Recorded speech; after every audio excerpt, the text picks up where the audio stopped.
The sun was blazing that afternoon, making everything in the yard shimmer. The graduation banner, the balloons, even the glossy paint on Mark's new car. Everyone was laughing, clapping, celebrating him like he'd cured cancer instead of just finishing college. I stood a few feet back, my phone trembling in my hands as I filmed, pretending to capture the moment out of pride. But the truth was, I filmed it because it was the only way I could exist in it, as an observer, not a participant. Mom's voice rang out above the noise, proud and bright. "That's my boy, my future CEO." She didn't even glance my way. Dad stood beside her, beaming as if Mark had single-handedly carried our family name to glory. I smiled faintly, hiding behind the camera lens, trying to convince myself it didn't sting as much as it did. Mark grinned, arms around both of them, holding his diploma high. "Couldn't have done it without you guys," he said. Everyone cheered again. My aunt wiped a tear from her eye. I wanted to disappear. I had worked my way through school too. No applause, no banners, no brand new car parked in the driveway with a bow on top. Just quiet expectation. "You're strong," Dad would say. "You don't need all that fuss." When the photos started, Mom called out, "Family picture." I stepped forward instinctively, but she turned to Mark and said, "Just one with us first, honey." The three of them posed. Perfect, golden, and complete. I caught my reflection in a nearby window, camera still raised, smile fading. When she finally waved me in, I stood beside them, feeling like a guest in my own family portrait. Later, when everyone moved inside, I stayed on the porch. The air was thick with laughter and clinking glasses. My father's voice carried through the open window. Mark's always had that spark. He's the one who will take care of the family legacy. I wondered what legacy that was supposed to be, because it certainly didn't feel like mine. Mom came out to check on me, her lipstick smudged from champagne. "Why aren't you celebrating?" she asked, her tone light but distant. I shrugged. "It's his day," I said. She smiled. That patient, polite kind of smile reserved for someone who just doesn't get it. "You've always been the quiet one," she murmured. "Mark just shines brighter, you know?" Then she patted my arm, like she was consoling a neighbor's child, and walked back inside before I could respond. Her words echoed in my head long after the music faded. Shines brighter. I sat there staring at that car. Silver, sleek, expensive. And I thought about my own rusted second-hand one sitting at the curb. Same driveway, different worlds. For years I told myself I didn't mind. That maybe love wasn't meant to be measured in gifts or praise. But that night, for the first time, I felt the crack forming. The sharp realization that love, when uneven, becomes a wound. Mark eventually came outside, still laughing into his phone. "Hey man, you get any good shots?" he asked, barely looking up. I handed him the phone wordlessly. He didn't notice my silence. He never did. He scrolled through the footage and nodded approvingly. "Nice. You've always been good with tech stuff." Then he slapped my shoulder, casual, oblivious, and went back in. I sat there for a while, listening to the muffled music through the window. My fingers tightened around the edge of the porch rail until they hurt. Maybe I wasn't good at shining, but I was good at enduring. That night, though, something in me shifted. A quiet voice whispered, "Enough." I looked up at the stars, bright, cold, and far away, and realized how familiar that distance felt. I'd been orbiting their world my whole life, invisible, steady, necessary only when convenient. I told myself I didn't envy him, but envy wasn't the right word. It was grief. For the love that could have been shared but wasn't. As the party lights dimmed and laughter turned to echoes, I promised myself I'd stop waiting to be chosen. Families weren't supposed to have favorites, but mine had made it an art form. I just didn't know then that their favoritism would cost them everything.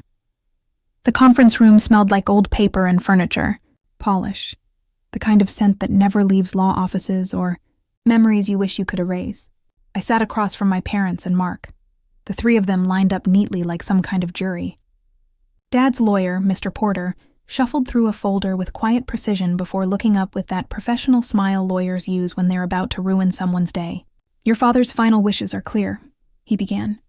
"The house, The family business and the savings accounts will transfer to Mark's name upon the appropriate time. His tone was dry, rehearsed, neutral. The words themselves weren't. I blinked, waiting for the rest, for my name to appear somewhere in the fine print, even as a footnote. But there was nothing, just Mark, over and over. My brother sat back, trying to look solemn but failing. His lips twitched like he was holding back a grin. Mom wouldn't look at me. She kept her gaze fixed on her clasped hands, her nails painted a soft pink that suddenly made me furious.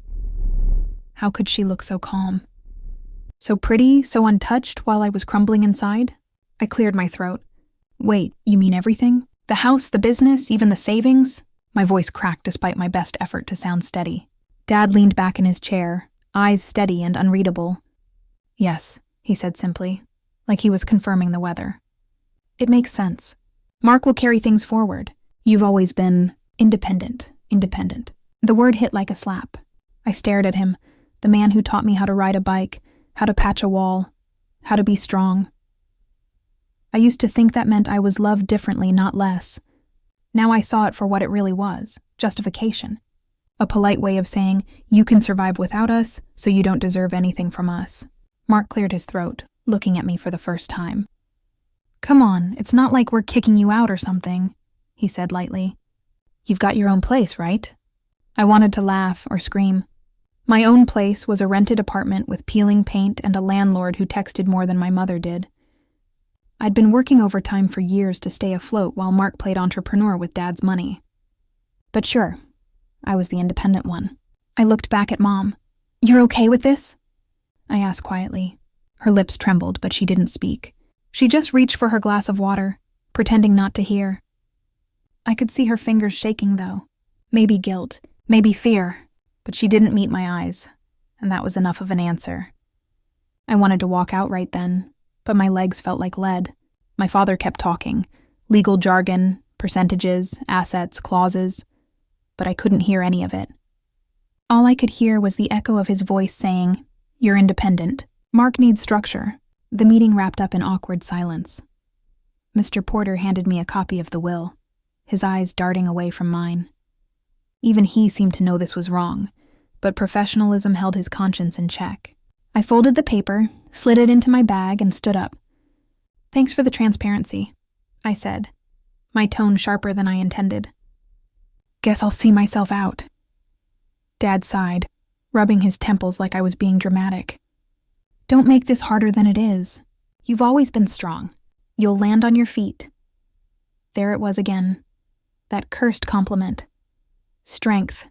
Independence. The excuses people use when they want to give you nothing and still feel righteous about it.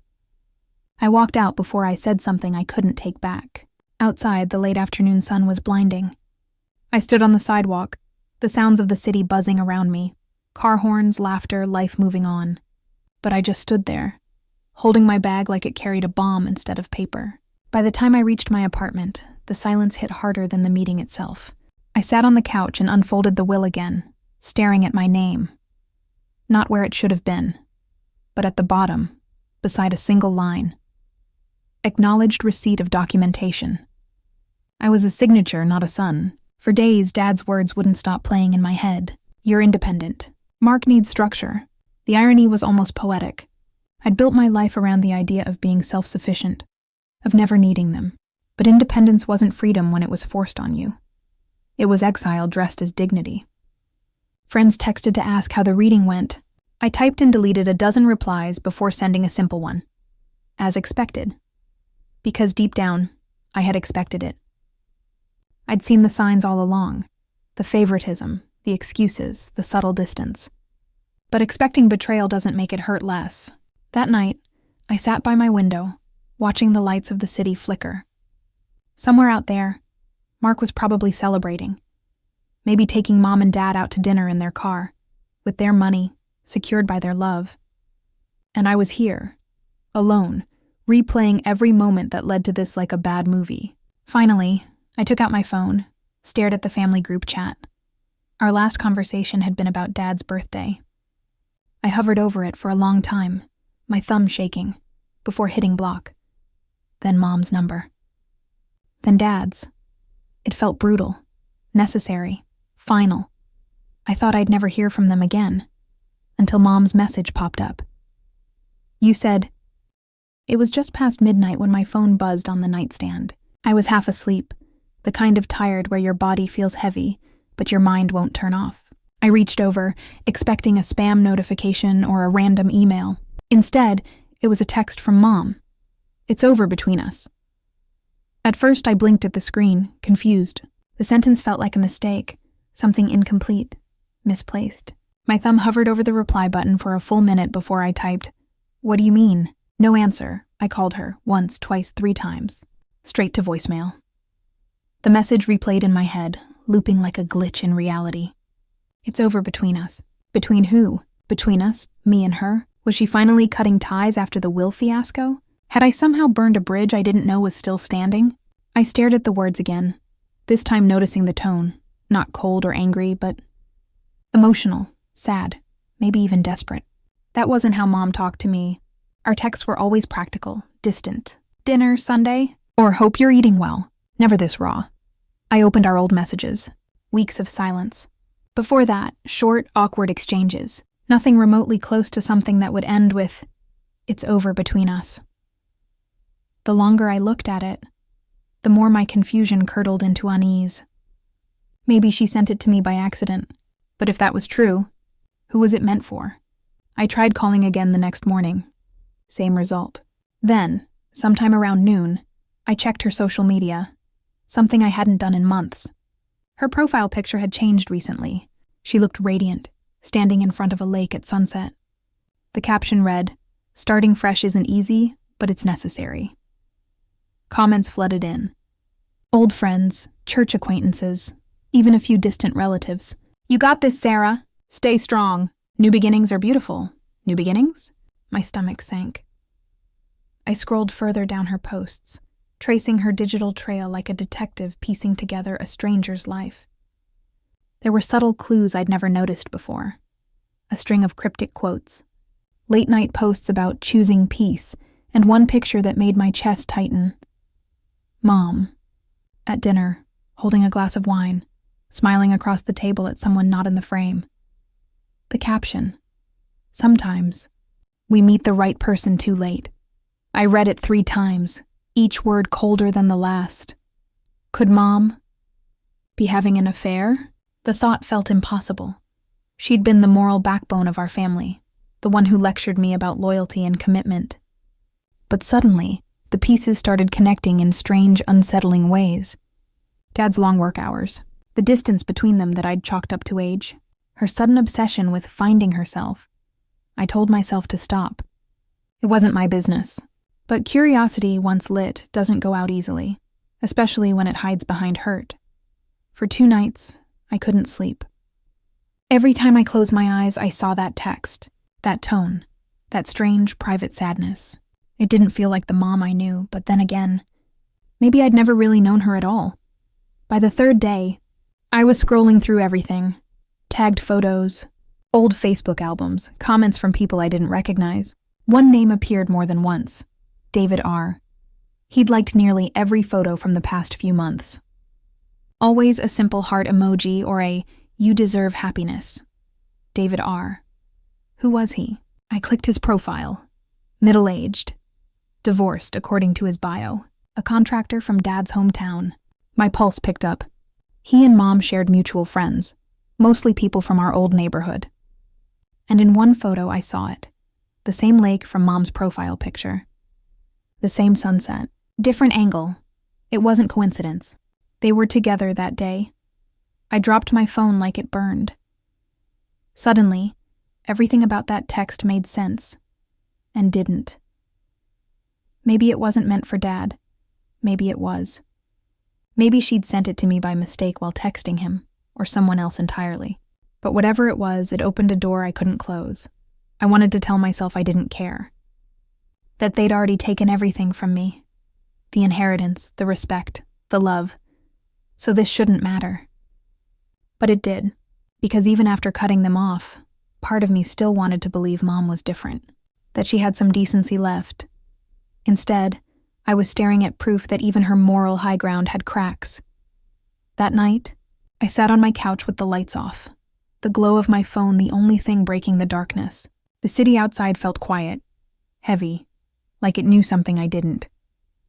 Maybe that text was the start of her unraveling, or maybe it was mine. Either way, I couldn't stop now. I decided to find out who that message was really meant for. The day I went back to my grandmother's house, I told myself it was just to pick up a few things, old books, maybe my childhood photo albums. Nothing emotional, nothing dangerous. The house had been sold months ago, and the new owners had called to say there were a few boxes left in the attic with my name on them. I almost didn't go, but something in me needed a reason to touch the past again, even if it hurt. The air smelled the same, faintly of lavender and dust. Sunlight filtered through the lace curtains, catching the motes that drifted lazily in the stillness. It felt wrong, like time had moved on everywhere else except here. I wandered through the living room, fingertips brushing over familiar furniture that wasn't really mine anymore. The old family photos still hung on the wall, my parents' wedding portrait, Mark's graduation, a few birthdays. I paused at one frame I'd never really noticed before. Me as a baby, in my mother's arms, standing in Grandma's garden. Her smile looked younger, freer. Something about it felt different. The frame itself was slightly crooked, the backing loose. I lifted it gently from the wall and turned it over, intending to tighten the latch, but a folded photograph slipped out from behind it. It fluttered to the carpet like a leaf. I bent down to pick it up, my pulse suddenly quickening for reasons I couldn't name. The photo was old, slightly faded around the edges, but clear enough to see the faces. My mother, holding me, maybe a year old, standing beside a man I didn't recognize. He wasn't my father, not even close. His arm was around her, protective, intimate. She looked up at him with the same look she used to give Dad in their early years, the one she'd stopped giving long before I was old enough to notice. And there was something else. A date scribbled in the corner. June 14th, 1993, I frowned. I was born in September 1993. This was 3 months before I was born, and my parents were married the following year. A strange chill spread through my chest. It didn't make sense. My mother was meticulous, the kind of person who kept every receipt, every card, every record straight. There was no way this was a coincidence. No way she'd forget to mention another man in a photo holding her pregnant belly, with me inside. I sat down on the couch, the photo trembling in my hand. The longer I looked, the more my stomach twisted. The man wasn't a stranger in the distant sense. Something about his features tugged at a memory. The shape of his jaw, the faint scar above his eyebrow. I'd seen that face before, but where? I dug through the boxes I came for, old documents and albums, searching for context, anything. There were pictures of my parents' wedding, holidays, birthdays, but none of that man, not one. It was like he'd been erased. That realization made the air feel thinner, harder to breathe. What if my father wasn't my father? I laughed out loud, a short broken sound that startled even me. No, I muttered. That's ridiculous. But the thought wouldn't go away. It burrowed deeper, dragging a dozen half-forgotten moments to the surface. Times when Dad looked at me like I didn't quite belong, the subtle distance, the fact that I was always the independent one, while Mark, his spitting image, was the chosen son. I pressed my fingers to my temple, trying to steady myself. If this photo meant what I thought it did, then my whole life had been built on a lie. The inheritance, the favoritism, the rejection. All of it suddenly took on a different shape. It wasn't just that they didn't want me. Maybe deep down they didn't think I was theirs to begin with. My hands shook as I pulled out my phone. I took a picture of the photo, zoomed in on the man's face, studying it like evidence in a case I never knew I was investigating. That scar, I knew I'd seen it. And then it hit me. A vague childhood memory, fuzzy around the edges. A man who used to visit Grandma's house when I was little. He'd bring small gifts, toy cars, chocolate bars, and always say the same thing before leaving. Be good for your mom. At the time, I thought he was a family friend. But Dad hated him. I remembered the tension, the shouting matches that followed his visits, Mom crying quietly in her room afterward. I hadn't thought about him in years. Now I couldn't stop. I searched through the attic boxes again until I found one labeled Old Letters. Inside were envelopes tied with a faded blue ribbon. My mother's handwriting. I untied the ribbon, my heart hammering. Most were addressed to Grandma. Updates, recipes, invitations. But one was different, no address, no stamp. Just a name, David. I unfolded it with trembling hands. It wasn't a love letter, not exactly.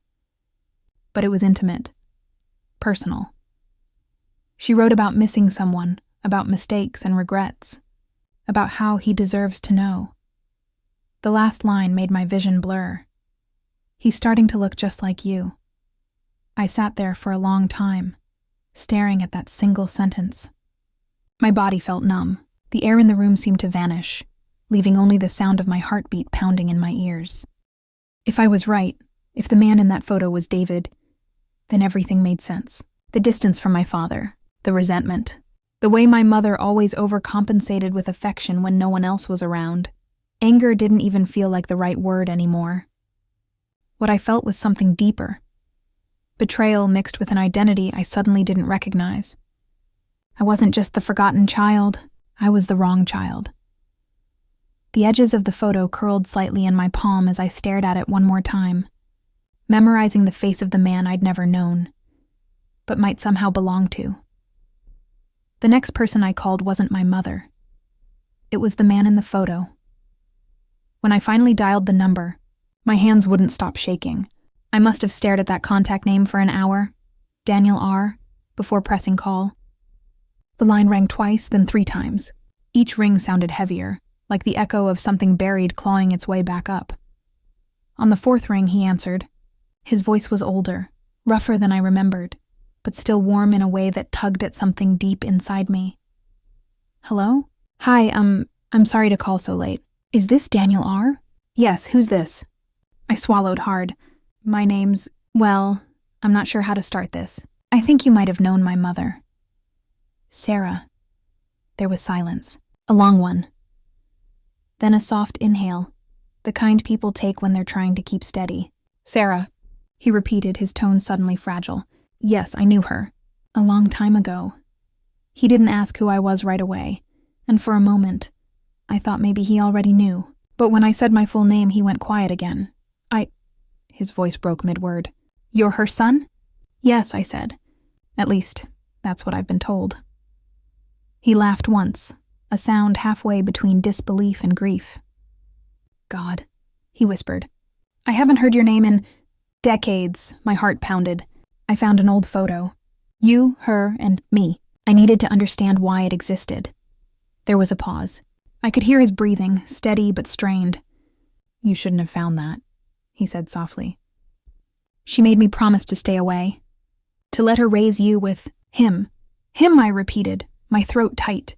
You mean my father? Another silence. Then quietly. No, I mean the man she married. That sentence rearranged everything I thought I knew about my life. I pressed the phone harder to my ear. You're saying, my father, he's not really... Daniel sighed. I loved your mother once, he said, his voice cracking. We were young, reckless. She was engaged at the time. She thought she could end it cleanly before the wedding, but then she found out she was pregnant. She panicked. Her parents, your grandparents, made her choose between scandal and silence. So she stayed with him, and I was told to disappear. The words hit harder than I expected. Each one scraped against something raw inside me. Disappear? I echoed. She said it was for your protection. He had money, a name, a reputation. She didn't want you growing up with whispers behind your back. So she made me promise never to contact her again. I honored that. For her. For you. I sat there in stunned silence, staring at the faded photo on my desk. The 3 of us, frozen in a moment I didn't remember. A man who looked at me like I was his whole world. And a woman who smiled like she was about to lose it. So, I said, my voice trembling, my mother lied to me my whole life. Not just to you, he said gently. To everyone. including herself. A hollow laugh escaped me. That explains a lot. He waited, letting me find my words. They always treated me differently, I said finally. My brother was the golden one, the heir, the favorite. I was the independent one, the outsider. I used to think it was because I disappointed them somehow. But now I realize they knew, didn't they? Daniel hesitated. Then quietly, yes, your father knew. He found out years later, but by then, leaving would have meant losing everything. The business, the house, their reputation. So they stayed together, but he never forgave her. Or you. I bit down hard on my lip, trying to steady the wave that rose in my chest. So all that distance, all that judgment, it wasn't about who I was. It was about what I reminded him of. I'm sorry, Daniel said softly. You didn't deserve that. None of this was your fault. But guilt doesn't care about reason. It seeps in anyway. For years, I'd blamed myself for being unworthy, not successful enough, not obedient enough, not enough like Mark. And now I knew why. I wasn't their bloodline. I was the living proof of a mistake they couldn't erase. I leaned back in my chair, staring at the ceiling, blinking away tears I didn't realize had fallen. Did she ever talk about me? I asked, my voice small. Every day, he said. At least in the beginning. She used to write me letters, ones she never sent. She said she'd made peace with her decision, but she never really did. I think losing you in spirit hurt her more than losing me. Something in my chest cracked open. I don't know what to say, I whispered. There's nothing to say, he replied. You just deserve to know. For a moment, neither of us spoke. The silence felt sacred, like acknowledging something that had been buried for too long. Then, as if a thought had just hit him, his tone shifted. She used to talk about how much you looked like me, he said. I didn't believe her. But hearing your voice now, he trailed off, voice breaking. It's strange. It's like hearing a part of myself I thought I'd lost. My throat tightened. Do you hate her? I asked. He let out a breath. No, I never could. I hated the lie, but not her. She thought she was doing the right thing, keeping you safe. But secrets like that, they rot everything around them. He was right. It all made sense now. My father's coldness, Mom's overcompensation, the fractured dynamic I mistook for ordinary dysfunction. They'd all been actors in a story built to protect a lie. I wanted to scream. To call Mom, demand the truth, force her to say the words out loud. But part of me already knew she wouldn't. She'd just cry, maybe apologize, and then try to make it sound noble. That's what she was good at, rewriting guilt into sacrifice. Still, one question clawed its way out before I could stop it. Why didn't you ever come back? Even after they cut me off, after she moved on, why didn't you find me? He went quiet again. For a long time I thought he'd hung up. Then he said softly, because she made me promise. And because I thought, maybe you were better off not knowing who I was. I didn't answer. I couldn't. My throat felt tight, my chest hollow. Finally, Daniel exhaled shakily. There's one more thing you should know, he said, voice low. Your mother never stopped looking for you. Then the line went dead. The day I decided to confront my mother was warm and cruelly beautiful. The kind of day that made pretending easy. The roses were in bloom, sunlight danced across the patio, and laughter floated like champagne bubbles around the garden. Guests in pastel clothes clinked glasses, congratulating my father on something. Maybe a new client, maybe Mark's engagement. I didn't care. All I could hear was Daniel's voice echoing in my head. Your mother never stopped looking for you. I stood by the gate for a long time before walking in, rehearsing what I would say, every possible version of this confrontation playing out in my mind. But the moment I saw her, all the scripts evaporated. She was radiant, as always. My mother had that kind of practiced poise, the perfect hostess, every movement graceful, every smile choreographed. She was holding a tray of tiny lemon tarts when she spotted me. The color drained from her face, and for a moment, she looked like she'd seen a ghost. Sweetheart, she said, her voice a trembling whisper. You came, the crowd turned, surprised. We hadn't spoken in months. Not since the will reading, not since that midnight text that had torn open everything. I forced a tight smile. I needed to talk to you. Her eyes flicked nervously toward my father, who stood by the gazebo, chatting with a group of men in suits. He caught her glance and frowned. Can it wait? She asked quietly. No, I said. Not this time. The conversations around us began to fade, one by one, replaced by that uneasy silence that settles right before something collapses. My mother set down the tray, her hands trembling slightly. What's wrong? She asked, her voice brittle. I took a breath. Who is Daniel? Her eyes widened. A flicker of shock, quickly masked by composure. But I saw it. Everyone saw it. The air thickened. Someone coughed awkwardly. My father's head snapped toward us. I found a photo, I said, louder now. You, him, and me, when I was just a baby. You never told me about him. Not here, she whispered, pleading. But I couldn't stop. Not after years of being the quiet one, the forgiving one, the expendable one.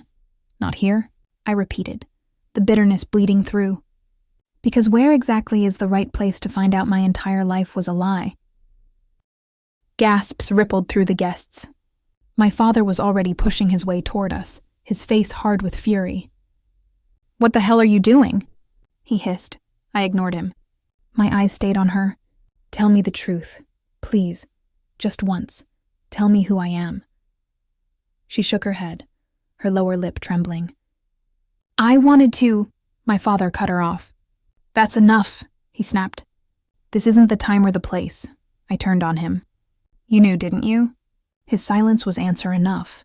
The crowd had stopped pretending not to listen. My brother Mark stood by the steps, frozen. His fiancée clutched his arm, whispering something, but he didn't respond. He was staring at me like I was someone he'd never met. Tell them, I said to my mother, voice breaking. Tell them why I was never enough. Tell them why I was the mistake you both tried to bury. Her eyes filled with tears, the kind that seemed to come from somewhere deep. Not shock, not guilt, but pure grief. I didn't mean to hurt you, she whispered. I was trying to protect you. Protect me from what? I demanded. The truth?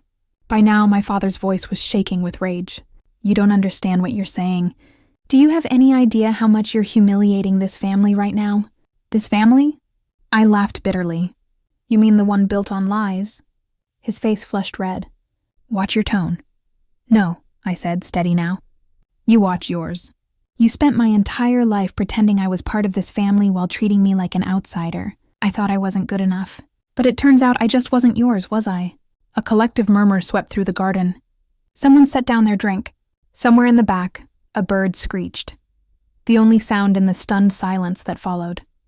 My mother's composure cracked completely then. She took a step toward me, her voice trembling. You were the best thing I ever did wrong. For a moment, everything stopped. The wind, the murmurs, even my heartbeat. Her words hit harder than any confession. They were love and apology tangled in one fragile sentence. I felt tears sting my eyes. Then why didn't you ever tell me? Because I was afraid, she whispered. Afraid he'd take you away. Afraid you'd hate me. And then when it was too late, I thought keeping the secret was the only way to keep the peace. My father's fist slammed against the table. Enough, he roared. The guests flinched. You've said too much already. She turned to him, defiant for the first time I could remember. They deserve to know the truth, David. His face twisted. The truth? The truth is you destroyed this family the day you decided to be unfaithful. Her tears spilled over. And you destroyed it the day you decided to pretend it didn't happen. The air between them crackled with decades of resentment finally surfacing. Mark took a hesitant step forward, his voice unsteady. Mom, is it true? She nodded barely. Yes. He looked at me, something like pity flickering in his eyes. Or maybe guilt. I didn't want either. My father turned back to me, breathing hard, fury simmering just beneath the surface. You think you've uncovered some grand injustice? You think this makes you noble? He spat. Let me tell you something. He leaned closer, his voice low and cold. You were never supposed to exist. The world tilted. For a moment, all sound vanished. The guests' gasps, my mother's sob, even my own heartbeat, gone. Just those 6 words, echoing in my skull like a curse I'd always known but never heard aloud. I stood there, frozen, staring at the man who'd raised me, who'd just erased me. And that's when Dad said the words that changed everything. For a second after my father's words, no one moved. The air seemed to shatter around us, brittle with disbelief. My mother was crying openly now, her hands trembling as she reached toward me, but I couldn't move. My father's voice still echoed in my head. You were never supposed to exist. When I finally found my breath, it came out shaky. Is that what you really think of me? He didn't hesitate. You are no longer part of this family. It wasn't a burst of anger. It was deliberate, controlled, a sentence, not an outburst. He might as well have been signing a document, cutting me out of their lives with the same cold precision he'd once used to write his will.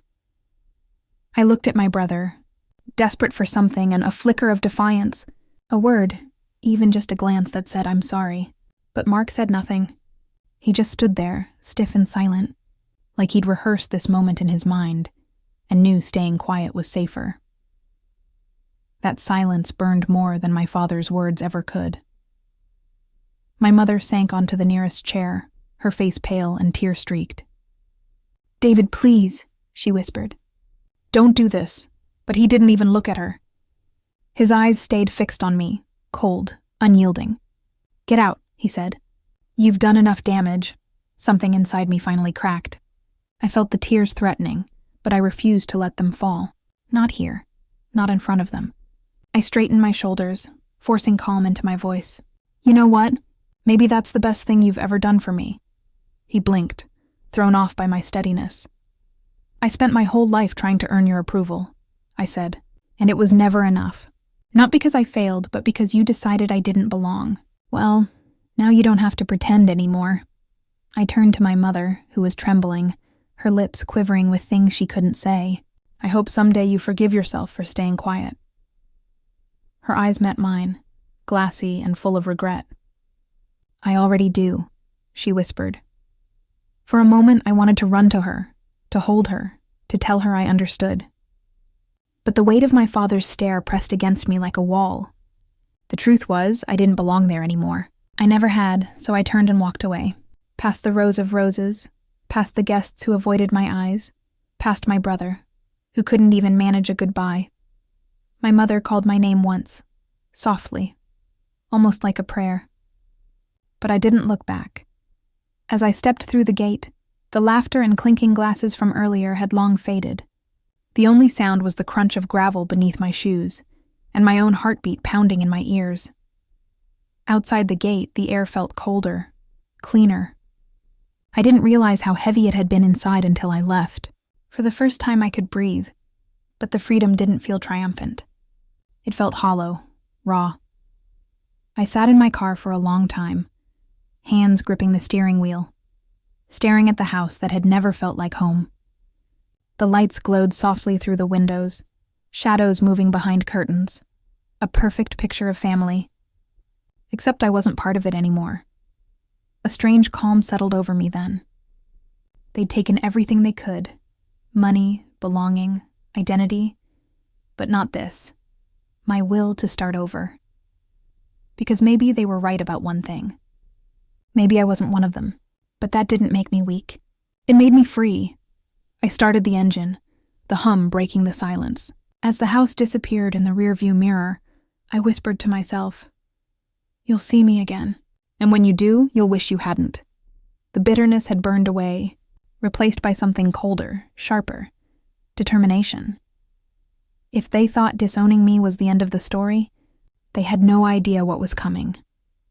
The first few weeks after I left felt like walking through fog, silent, endless, directionless. I rented a tiny apartment above a bakery, the kind that smelled like sugar and cinnamon every morning, but reminded me how far I'd fallen. My father's words haunted me like a curse. You're no longer part of this family. For a while I believed him. Then Daniel called. He said he'd been thinking about what I told him, about the truth, the disowning, the silence that came after. He didn't pity me. He sounded proud. "You've got my blood," he said, his tone firm but kind. "That means you've got the stubbornness to build something from nothing." And somehow, I believed him. Daniel introduced me to his world, a world I never imagined I could belong to. Construction sites, business meetings, boardroom lunches, all filled with people who respected him not for his name, but for his vision.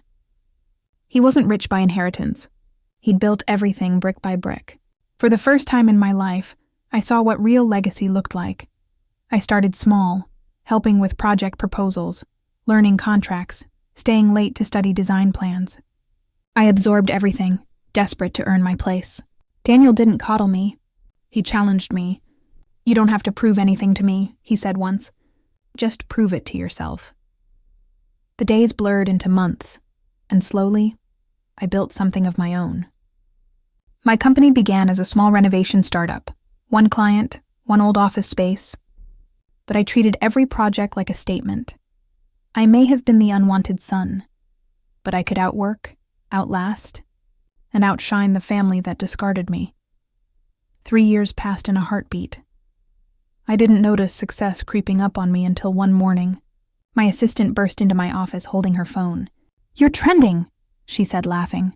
"Forbes local leaders under 30. They want to interview you." I stared at the article. There it was, my name, my photo, my story summarized in one neat paragraph about resilience and vision. They called me the self-made architect of a new generation. It felt surreal. I thought I'd cry, but instead I just sat there smiling quietly, not because of recognition, but because I'd finally proven something to myself, that I didn't need their approval to matter. Daniel came by that evening with a bottle of wine. He raised his glass and said, "Told you." "Blood doesn't lie," I laughed, shaking my head. "Guess I got the right kind after all." But later that night, as the city lights blinked outside my window, I thought of my mother. Did she know? Had she seen my name in the news? I imagined her sitting at that long dining table, scrolling through her phone, seeing me smiling in a suit beside Daniel, the man she once loved, and the father I never knew I had. The thought should have made me angry, but it didn't. It just made me sad. Because despite everything, a small part of me still wanted her to be proud. That's the thing about family. Even when you cut the cord, the echo of it still hums inside you. I poured myself another glass of wine, opened my laptop, and drafted a new proposal for a housing project dedicated to single parents rebuilding their lives. I called it Ashes. Daniel loved the name. "You're turning pain into property," he said. That's power, and he was right. Every blueprint I drew, every contract I signed, every headline that mentioned my name, it wasn't revenge anymore. It was rebirth. The old version of me, the quiet son filming his brother's graduation on an outdated phone, was gone. What stood in his place was someone stronger, sharper, unapologetically alive. But success has a strange way of stirring ghosts, because just when I thought I'd left the past behind, it found me again, softly, almost politely. My phone buzzed on the counter early one morning. A message preview glowed on the screen, and for a second, I froze. It was from Mom. The same number I'd blocked years ago, somehow unblocked by accident after a software update. Her message was short. Just 6 words, "Can we meet?" "It's urgent," my chest tightened. For a moment, I considered ignoring it. But something in those words felt different. Not careless. Not mistaken, but deliberate. I stared at the screen, the years of silence pressing between us like glass. Then I read the last line again. This time, it wasn't a mistake. It came on a quiet morning, a sound I hadn't heard in years, my mother's name lighting up my phone screen. For a heartbeat, I thought it might be a mistake again, but no, this one was intentional. The message read, "Your father's business is collapsing. We need help." I must have reread it 10 times before the weight of it settled in. We need help. The same people who had once looked at me like a stain on their perfect life were now reaching out, not with love or remorse, but desperation. For a fleeting moment, I felt something sharp and electric rush through me. Vindication. It was as if the universe had taken its time, but finally delivered the balance I'd been waiting for. I imagined my father's face, red with the humiliation of having to admit defeat. My brother, scrambling to fix what he'd broken. The mighty had finally fallen, but then something else crept in. Pity. Not for my father, but for my mother. I could picture her sitting in that same ornate kitchen, trembling hands hovering over her phone, trying to decide whether to reach out. I leaned back in my chair, my office window reflecting a skyline that was now mine. I'd built everything they said I couldn't. My company was thriving, my projects expanding into multiple cities. The son they erased from the family portrait had become the name on the cover of business magazines. And yet reading that message, I felt hollow. Maybe because it wasn't just about business. We need help carried years of silence, regret, and unspoken apologies. I could almost hear her voice saying it, soft, breaking, uncertain. I opened my reply box, my fingers hovering. I could have written 1,000 things. After all these years, you made your choice, ask Mark. But the truth was, none of those would change what had already happened. So instead, I wrote something simple, something final. Meet me at the old house. I stared at those words before hitting send. That house, the stage for every wound and betrayal, the place I'd been disowned, was now my ground. My rules. I wanted them to see who I'd become, not through gloating or cruelty, but through undeniable truth. When I pressed send, I felt a strange calm. This wasn't revenge anymore. It was closure wearing the mask of confrontation. My phone buzzed again a few seconds later. A single reply. We'll be there tonight. I set the phone down and exhaled slowly. Around me, my office hummed with quiet efficiency. Employees discussing projects, phones ringing, deals closing. My life had grown bigger than the pain they'd given me. But tonight I was stepping back into the ashes I'd once escaped. Only this time I was the fire. I left work early that evening, driving through streets that felt both familiar and foreign. The sun dipped low, painting the city gold, and in that light, everything seemed poetic. The sun once left with nothing, now returning to the same doorstep in control. As I pulled up to the house, memories collided. Mark's laughter echoing down the hall, my father's stern lectures, my mother's quiet apologies whispered too late. The porch light was still the same, dim, flickering, as if the house itself had aged with guilt. Inside, I'd prepared the meeting with deliberate care. Not extravagance, just quiet power. Contracts on the table, my name embossed on every document. Proof of how far I'd come. I poured a glass of water and waited. It didn't take long. The sound of an engine broke the silence outside, followed by footsteps on gravel. I glanced through the window and saw them. My father, slower now, shoulders sagging under invisible weight. My mother beside him clutching her purse like a lifeline. And behind them Mark, still polished, but with the unmistakable tension of someone who'd lost control. For the first time in years, they were coming to me. I set down the glass and smiled. Not out of triumph, but out of inevitability. The wheel had turned, and fate had a sense of humor after all. They came that evening, and walked into a surprise they'd never forget. The house looked smaller than I remembered. Maybe because I wasn't looking up at it anymore. I was looking down. The paint had faded, the hedges overgrown, but the bones were the same. Every brick carried a memory. Every creak of the porch whispered ghosts of words I used to swallow. And tonight, those ghosts had company. They stood outside for a moment before coming in, hesitant, unsure if they were walking into help or judgment. My father's gait was slower. Pride stripped down to the essentials. My brother's once perfect posture slouched under quiet defeat. My mother, she just looked tired, as though the years had drained her from the inside out. When they entered the dining room, I saw recognition flash in their eyes.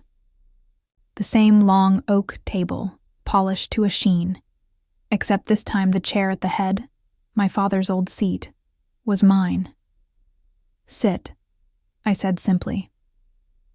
The command slipped out naturally. Not from arrogance, but from ownership, they obeyed. The silence was thick enough to taste. I had arranged the table the way it always used to be. 3 settings on one side, mine opposite. The only difference was the papers in front of me. Deeds, transfer forms, contracts, proof that the empire they'd built, The same one that had once excluded me now belonged to me in full. My father's eyes darted to the documents. "You bought the company," he said, his voice low, disbelieving. I nodded. "At auction. The same way I bought this house." Mark's jaw tightened. "So you planned this?" "No," I said, leaning back. "You planned it when you decided I wasn't family." My mother flinched at that, tears gathering but not yet falling. She whispered, "We didn't know what we were doing." I looked at her then. Really looked. For years I had wanted this. Their regret, their recognition, their surrender. But standing there, seeing them like this, fragile, broken, it didn't feel like victory. It felt like the end of a long, exhausting war. My father cleared his throat, the sound brittle. "The company, Mark made some bad investments. The bank's after the assets. We thought that I'd bail you out," I finished for him. He didn't deny it. He just nodded once, shame flickering behind his eyes. For a moment, none of us spoke. The only sound was the ticking of the old grandfather clock in the corner. That clock had measured every dinner of my childhood, every insult, every silent tear. Now it measured their discomfort. Finally, I stood, resting both hands on the table. "I'm not here to humiliate you," I said quietly. "I'm here to close the book." They looked up, confused. "I spent years hating you," I continued. "Hating how small you made me feel. But hate is heavy. It drags you down. I built my life without it, and that's the only reason I'm standing here today." My father shifted, his voice rough. "So you won't help us." "I already have," I said. "By showing you what real strength looks like." He scoffed weakly. "Strength? You call this strength? Turning your back on your family?"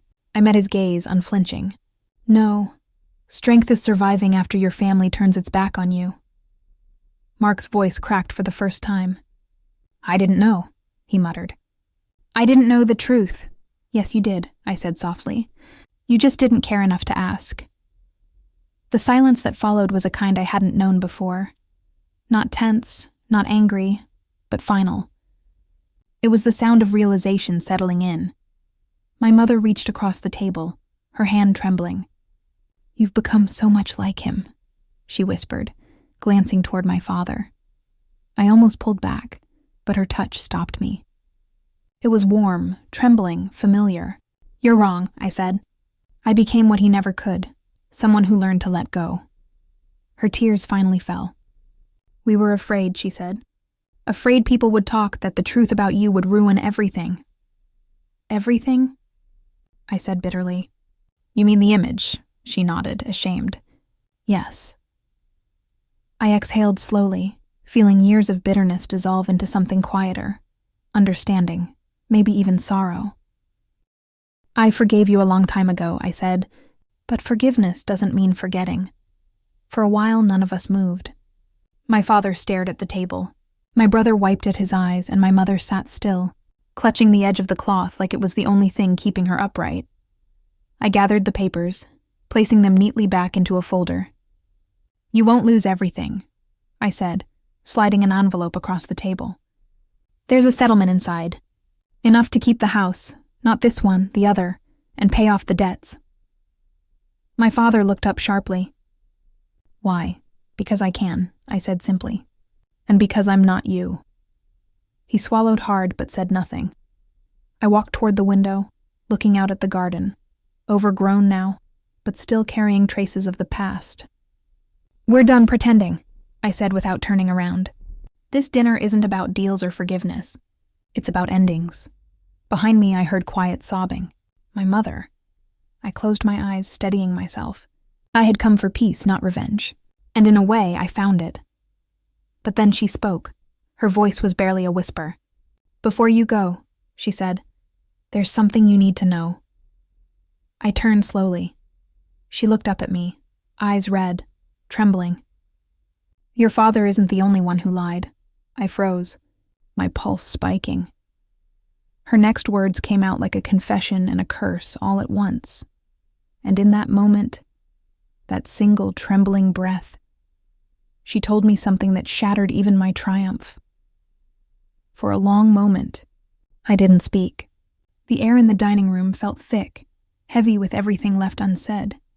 My mother's eyes shimmered in the dim light, her breath trembling as if the truth itself was struggling to escape. "What do you mean?" I asked finally, my voice low, cautious, like I was afraid the question might break her. She swallowed hard. "The text," she whispered. "The one that said it's over between us." My pulse quickened.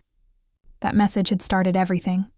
The confusion, the digging, the discoveries that tore our family apart. She looked at me then, eyes raw with old pain. "It wasn't meant for you. It was meant for your father." I blinked. "You were ending things with him?" Tears slid down her face, slow and steady. "Yes. That night I'd finally decided to leave. Your father had found out about Daniel. Not everything, but enough to destroy what little trust we had left. I told him I couldn't live the lie anymore." I felt my chest tighten.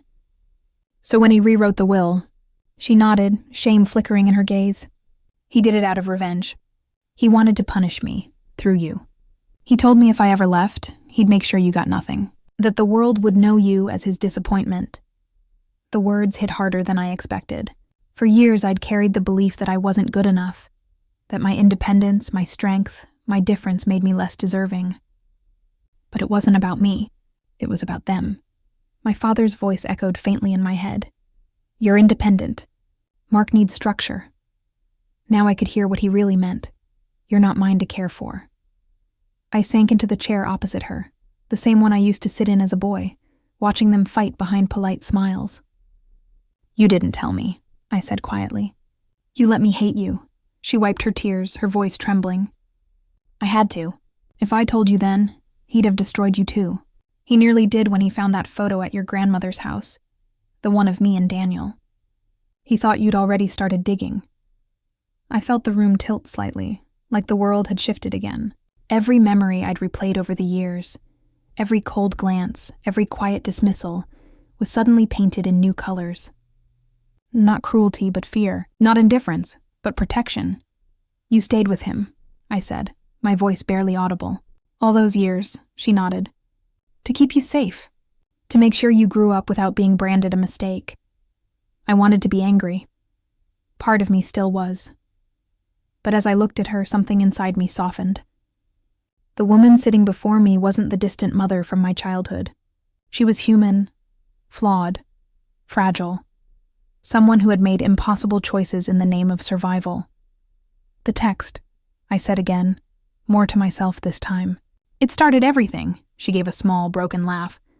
"It ended everything, too." Silence filled the space between us.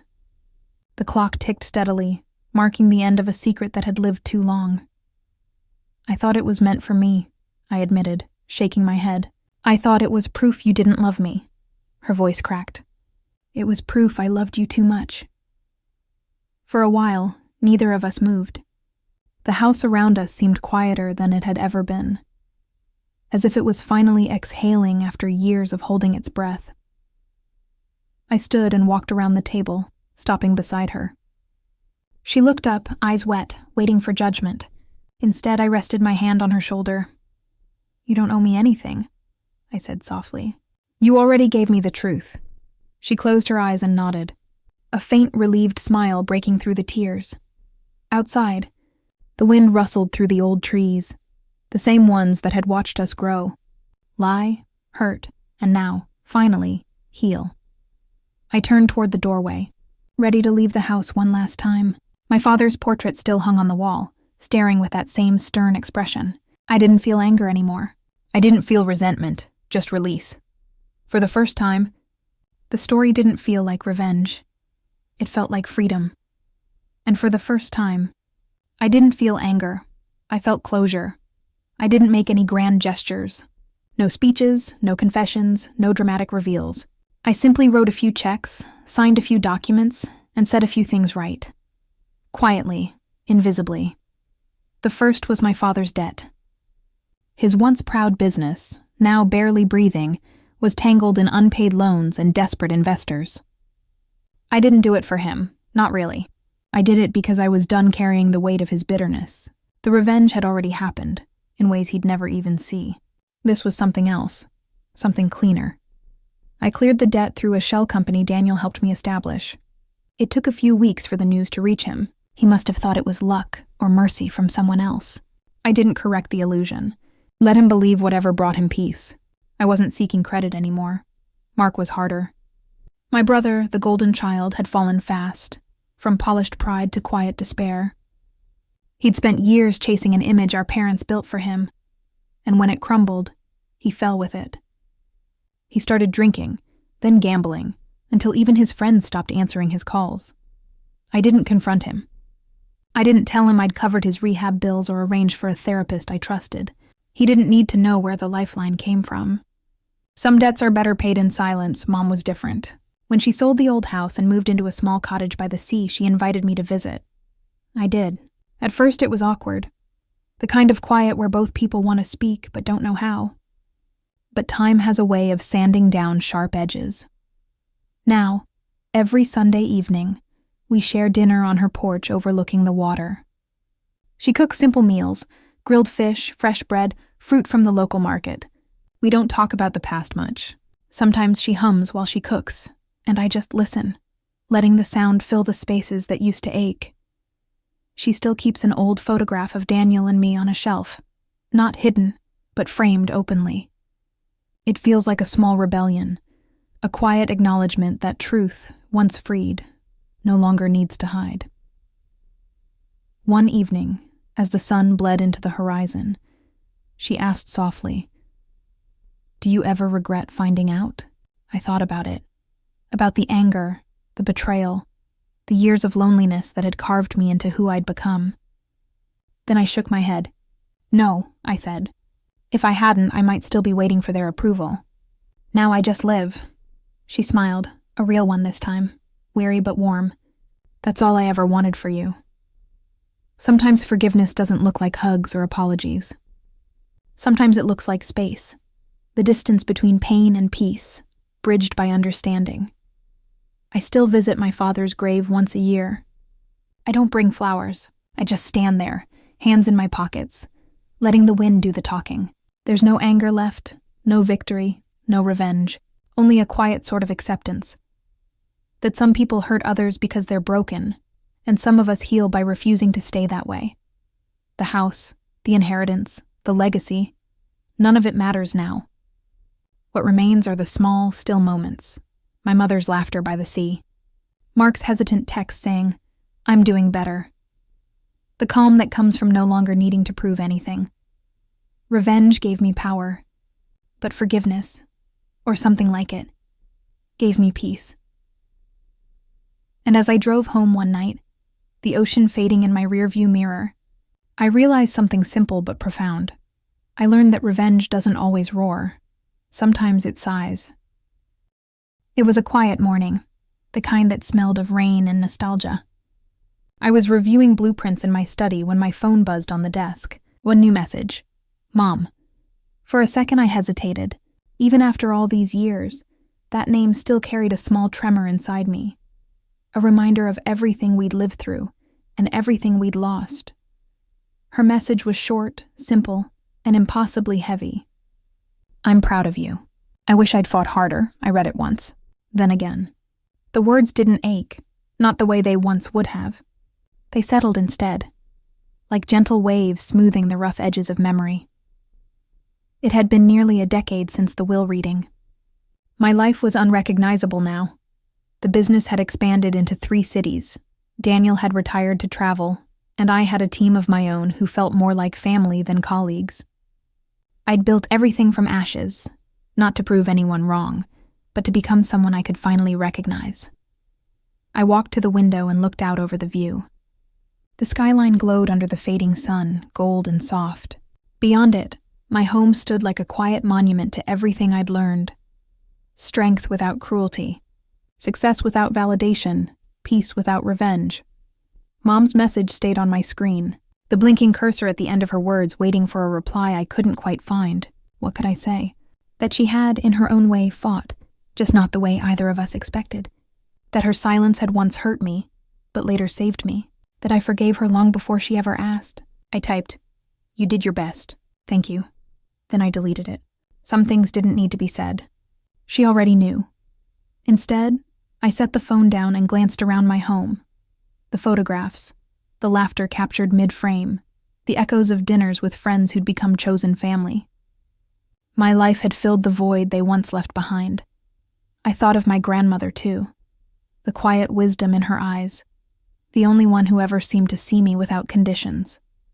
It felt right that this message came on her anniversary. Maybe that was her way of closing the circle. I stepped outside, barefoot, onto the cool grass. The world was still. My reflection shimmered faintly in the glass door. Older, steadier, softer somehow. The phone buzzed again. Just a heart emoji. I smiled. Not because it fixed the past, but because it didn't have to. The ache that once defined me had transformed into something else. Gratitude, maybe. Or peace. Or both. I looked up at the evening sky, streaked with the same gold I'd seen the night I left home all those years ago. Only now it didn't feel like escape. It felt like belonging. For so long I thought I needed their inheritance, their approval, their love, their acknowledgement, to be whole. But standing there, surrounded by everything I'd built with my own hands, I understood the truth. I never needed their inheritance to be complete. I just needed to finally inherit myself.